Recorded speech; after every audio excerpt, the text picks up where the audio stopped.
નમસ્કાર મિત્રો, દેશ અને દુનિયાના સુપરફાસ્ટ સમાચારમાં તમારું સ્વાગત છે। દહેજ કેસ અંગે સુપ્રીમ કોર્ટનો મોટો નિર્ણય। એક મહત્વપૂર્ણ નિર્ણયમાં સુપ્રીમ કોર્ટે અલ્હાબાદ હાઈકોર્ટની 2 વર્ષ જૂની માર્ગદર્શિકા અપનાવી છે। સુપ્રીમ કોર્ટે નોંધ્યું છે કે જ્યારે કોઈ મહિલા દહેજ ઉત્પીડિતના કાયદા હેઠળ તેના સાસરિયાઓ સામે કેસ દાખલ કરે ત્યારે પોલીસે 2 મહિના સુધી પતિ કે તેના સંબંધીઓની ધરપકડ ન કરવી જોઈએ। આ દરમિયાન આ મામલો પરિવાર કલ્યાણ સમિતિને મોકલવામાં આવશે, જે બંને પક્ષો વચ્ચે સમાધાન કરવાનો પ્રયાસ કરશે। મિત્રો, અન્ય મહત્વના સમાચારની વાત કરીએ તો રેશન કાર્ડનું KYC આ રીતે કરો। સરકારે દેશના દરેક રેશન કાર્ડ ધારકોને ફરજિયાત KYC કરવા માટે અનુરોધ કર્યો છે। KYC દેશના કોઈ પણ ખૂણેથી થઈ શકે છે। ગુજરાતીઓ પોતાનું KYC જાતે જ ઘરે બેઠા કરી શકશે। વિડીયોની મદદથી તમે તમારું અને પરિવારનું KYC ઘર બેઠા જાતે કરી શકશો। વિડીયો અનુસાર સ્ટેપ અનુસરો અને જાતે જ ઘર બેઠા તમારા પરિવારનું KYC કરો, જેના માટે તમારે YouTube ઉપર ઘણી વિડીયો આપી છે કે રેશન કાર્ડનું KYC કેવી રીતે કરવું, તેના આધારે તમને વિડીયો મળી જવાની છે। મિત્રો, અન્ય મહત્વના સમાચારની વાત કરીએ તો હિમાચલમાં બસ અકસ્માત, 5 લોકોના થયા છે મોત। હિમાચલ પ્રદેશમાં મંડી જિલ્લામાં એક મોટો અકસ્માત સર્જાયો છે।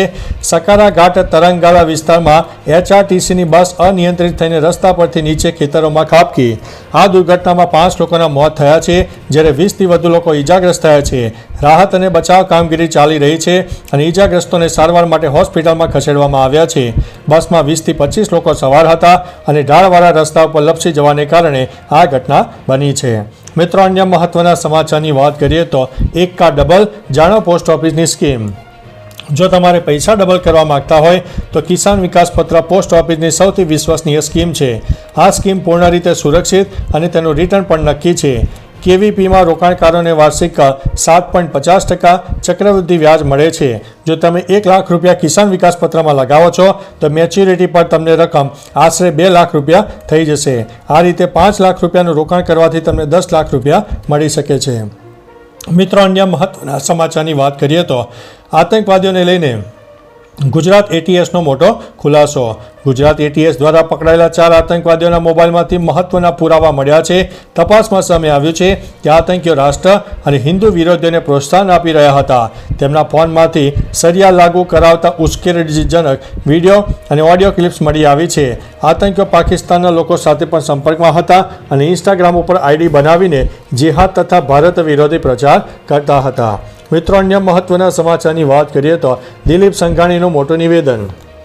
ગુજરાત ભાજપના પ્રદેશ પ્રમુખની નિમણૂક અંગે દિલીપ સંઘાણીનું મોટું નિવેદન સામે આવ્યું છે, જેમાં તેમણે કહ્યું છે કે મને લાગે છે કે ટૂંક સમયમાં જ જે રીતે સંકેતો મળી રહ્યા છે, ભારતીય જનતા પાર્ટી આ રાજ્યના નવા અધ્યક્ષ આપશે। તેમણે કારણો જણાવ્યા છે કે કેમ ભાજપના નવા પ્રદેશ પ્રમુખ મામલે થોડું મોડું થયું છે। તમે પણ આખો વિડીયો જોઈ જાણો કે તેઓ નવા પ્રદેશ પ્રમુખ અંગે શું કહી રહ્યા છે। મિત્રો, અન્ય મહત્વના સમાચારની વાત કરીએ તો અંબાલાલની આભ ફાટે તેવી આગાહી। હવામાન નિષ્ણાત અંબાલાલ પટેલ દ્વારા રાજ્યમાં ભારે વરસાદની આગાહી કરવામાં આવી છે। અંબાલાલ પટેલની આગાહી અનુસાર 27 જુલાઈ બાદ મેઘરાજા રાજ્યમાં ધમાકેદાર બેટિંગ કરશે। ઓગસ્ટ મહિનાની શરૂઆત સુધી ભારે વરસાદ પડશે। આ સાથે 27 અને 28 જુલાઈના રોજ રાજ્યના કેટલાક ભાગોમાં જળબંબાકાર અને આભ ફાટવા જેવી સ્થિતિ સર્જાશે।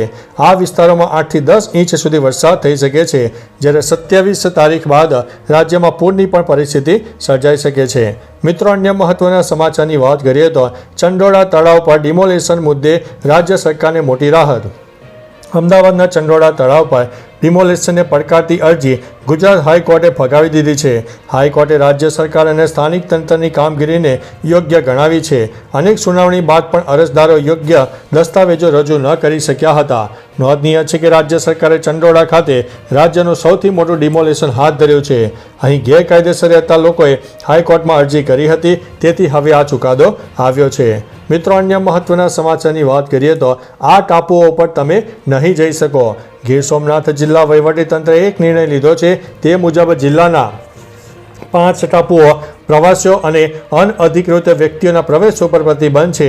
જિલ્લા અધિક કલેક્ટરે તેનું સત્તાવાર જાહેરનામું પણ બહાર પાડ્યું છે। સીમર ભેંસલા આઇલેન્ડ, સીમર ભેંસલા રોક, સરખડી વિસ્તાર રોક અને સૈયદ રાજપરા રોક અને માઢવડ ભેંસલા ટાપુઓ પર આવનારા 2 મહિના સુધી કોઈને એન્ટ્રી નહીં મળે।